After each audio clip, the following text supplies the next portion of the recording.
A few years ago, I came across a report from Bloomberg that stated that 8 out of 10 entrepreneurs who start a business fail within the first 18 months. This means that your entrepreneurial propensity, your zeal, and your passion are not enough to make you a successful entrepreneur. In this episode of PKBinspire, I'm going to share with you 5 of the biggest mistakes that ruined my restaurant business. Stay tuned.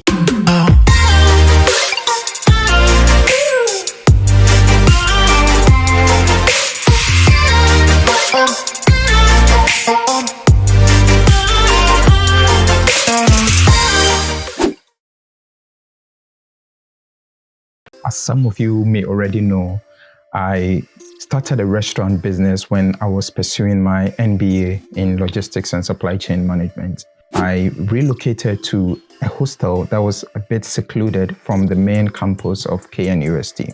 Due to the remote nature of this location, we realized that on weekends and actually most of the weekdays, there were not enough food vendors in the area to provide food for the students. A lot of us had to travel literally to the main campus or to the nearby towns to get food. And this was quite laborious and unpleasant for most of the students. How could I come up with an idea that can provide food for the students, not only within the hostel that I lived in, but also students around the other hostels that were close by? I saw an empty space at the ground floor of the hostel. I negotiated with the owner of this hostel and convinced her to lease the place to me to start a restaurant. So yes, I did start a restaurant at some point in my life. I mobilized some money and renovated the space that I got, bought a few furniture, got a chandelier fitted, did all the electrical works, cleaned the place up, and yeah, I was ready for business. Of course, I had like wache, I had bangkun, I had rice, fried rice, jollof, all sort of food on the menu. And this was based on the recommendation that I received from my potential customers. I was completely ecstatic to start this business. Of course, as you can tell from the title of this video, it didn't go so well. I failed miserably.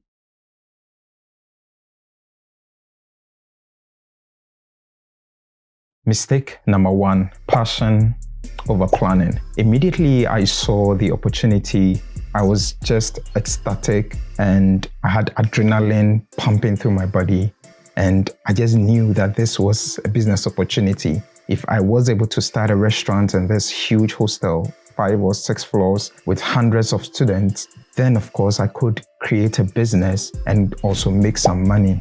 The passion I had for this opportunity was real and was authentic. But I do realize that I spent a little time planning. A lot of times as entrepreneurs, we plan for success. We envision all the various avenues where we can make money or we can provide a service or a product. We think about the accolades and we romanticize about the ideas that we have, but very few of us plan for contingencies and very few of us plan for failure. I realized in hindsight that my passion was way up there, but I did very little planning. Having started the restaurant, I immediately realized that there were so many moving parts that I had not considered. Your passion is important, but planning helps you to count the cost, helps you to think through all the moving parts of your business idea, so that when the going gets tough, you always have a contingency plan to address those challenges. You see, in the restaurant business, you need to consider the raw material input for whatever you have on your menu.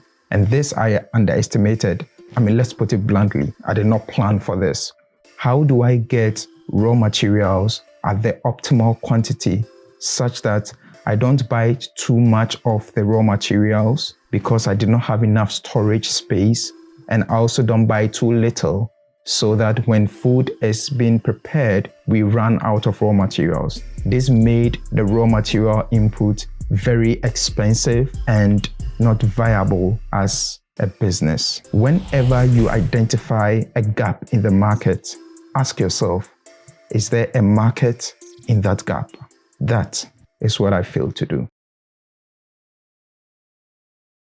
Mistake number 2, I was a lone ranger. This is one of the most pervasive mistakes that a lot of young entrepreneurs commit when they are starting out. Because the idea comes from you, because you are the vision bearer, because you are the one who probably identified the gap in the market, does not necessarily mean you are the only person who has to solve that problem or who has to start the business. There were times where I was inundated and overwhelmed with the challenges that were coming when I was running the business. And because I was the only person, definitely I could not handle all the pressure that was coming.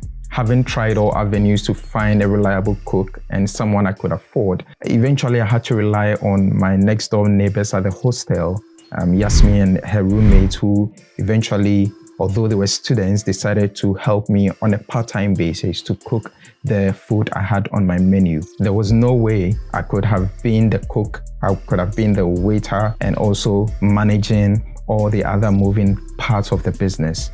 This was a big mistake. Right from the onset, I should have built a team around the idea, bringing various expertise and various inputs to make this restaurant work. Being a lone ranger will never make you a success in business. Every business needs a team. Mistake number 3, don't put all your trust in market research results. Prior to starting the restaurant business, I did a bit of market research, gathered as much data as I could. I actually went to almost all the rooms in the hostel, gathered some inputs from the students, and I got the assurance a food joint or a restaurant would be a fantastic idea, we would patronize, and I got a lot of input as far as the menu is concerned. I also went a step further to talk to other people who were outside my hostel, who lived around the neighborhood, and all the market data showed that this idea was going to be patronized. But I soon realized that this was not the case. My little advice here is that don't listen to what your potential customers say. Rather, observe what they do. Therein lies your business opportunity.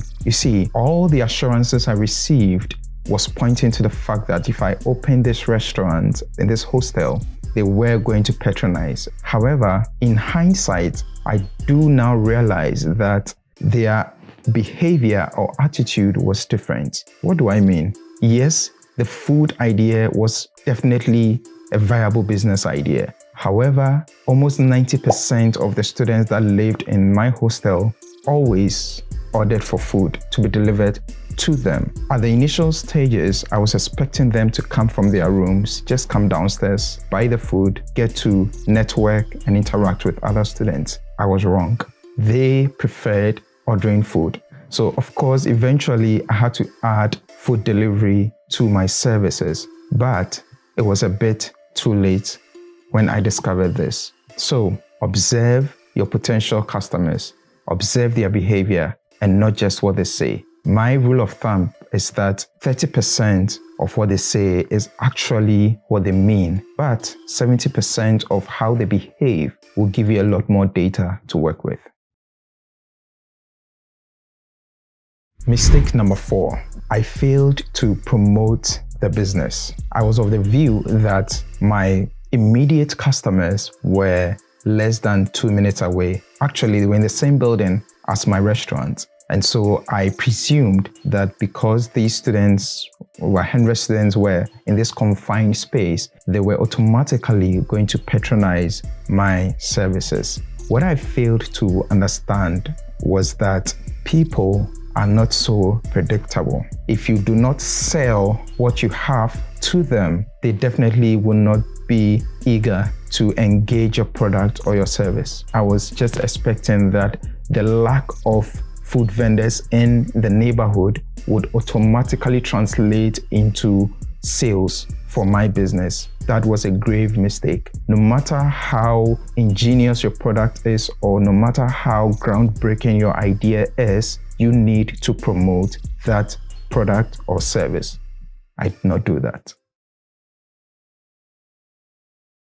Mistake number 5, I was focused on quick success. Having expended so much of my money and resources into the restaurant business, I was thinking that I could break even within the shortest possible time and ultimately make some profit. I was not patient enough.